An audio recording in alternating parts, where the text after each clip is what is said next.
There are certain areas in your life as a believer you have not yet accomplished the goal.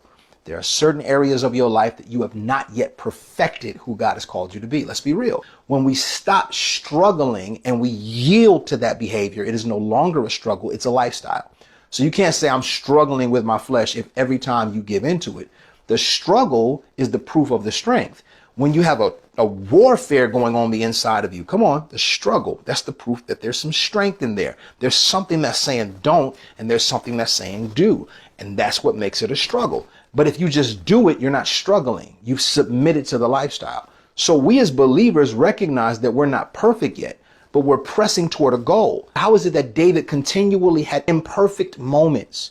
Yet God says this is a man after my own heart, because he found himself continuing forward even in his failures. A just man, a righteous man, one that lines their life up with the word of the Lord, one that lives for God, falls 7 times but rises back up again. However, the wicked, it says, can fall 1 time and their life is in a shambles, which lets us know there are imperfect moments in our walk, but we have to keep pressing toward the goal. Oh, I love you, God. We've got to keep pressing toward the goal. There has to be a determination that if God said I can do it, I can do it. And he's watching you every step of the way to see how faithful you are. Pastor ℙ𝕒𝕒𝕤𝕦, I'm still struggling with that. So let's go back to the text that we've read. The Apostle Paul says this: I want to know Christ and experience the mighty power that raised him from the dead. I want to suffer with him, sharing in his death, so that one way or another I will experience the resurrection from the dead. I don't mean to say that I have already achieved these things or that I have already reached perfection. Paul literally says, this is what I want, but I haven't achieved it yet. Whoo, people, I want to know him in the fellowship of his suffering. But they don't read the next part where Paul says, I want that, but I haven't reached it yet. You know what he's saying? I want to love my enemy, but I haven't reached it yet. YPJ, teach this thing. I want to love my baby daddy who's done me wrong, but I haven't reached it yet. I want to forgive the person that broke my heart, but I haven't reached it yet. So he says, this is what I want to do, but I haven't accomplished it yet. There are times in your life where you have to acknowledge what you want to do, but you ain't there. And it doesn't make you less of a Christian. You have to acknowledge the area where you recognize insufficiency, you recognize your limitation, you recognize what you have not yet accomplished, yet you'll say, God, I do want to be able to love without fear. I do want to be able to give without worry. I do want to be able to serve in humility. Then you got to be honest. Even though that's what I want, I'm not there yet, God. So the Apostle Paul says, I'm not telling y'all that I've achieved these things. He said, but this is what I want. But I press on to possess that perfection for which Christ Jesus first possessed me. Now listen to verse 13.